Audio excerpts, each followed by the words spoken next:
My second year at college was a difficult one.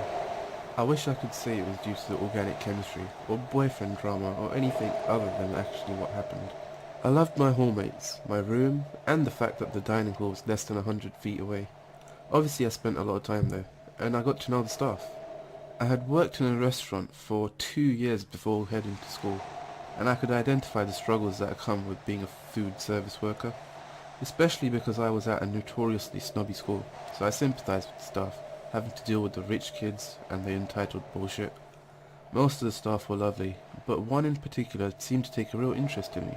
He was a young white man, not much older than myself, named Matt. He always went out of his way to talk to me and ask me questions about myself and how school was going. One evening, I was doing homework in the dining hall around closing hours. Matt sat with me and we chatted for a bit. He said he was off to work and headed to his car to smoke a bowl before he went home and asked if I wanted to join. I had smoked a few times before, but I enjoyed it, and he seemed harmless enough, so I agreed. I was still very much a sheltered child, and to me, he didn't seem like a bad guy, so he couldn't be.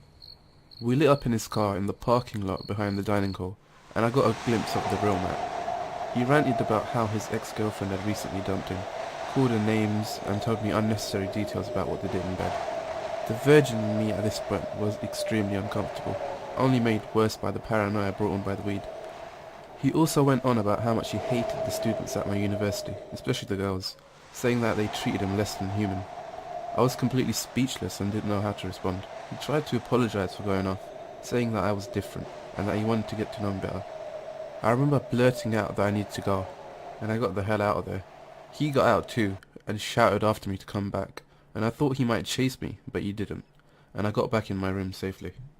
I avoided that dining hall like the plague for the next week, and I didn't see him again until the one night that still haunts me to this day. Around midnight, I was walking back to my dorm alone from a function at the Christian Center, which was only about 2 blocks away. I know walking by myself was stupid, but the buses weren't running, and I felt bad about asking someone to walk with me because there was some steep inclines between the center and my dorm.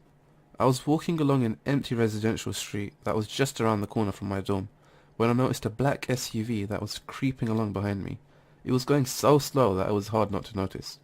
At first I tried not to panic, but it quickly clicked that it was the same car as Matt's. I started to run when it sped up ahead of me and a man in a ski mask jumped out at me. I just knew it was Matt.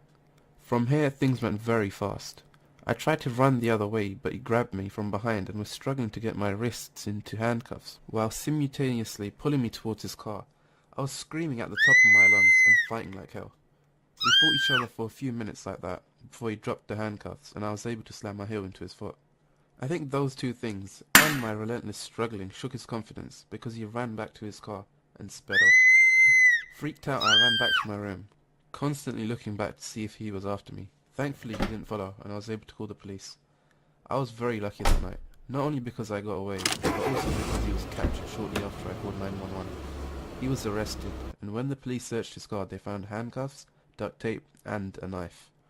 During interrogation he confessed that he was bitter and depressed over his breakup and wanted to make someone feel the pain like he feels it. Nearly a year later, after a painful testimony from me, he was convicted to 40 years in prison, with a 32-year suspension for abduction and intent to defile. Matt, let's never meet again.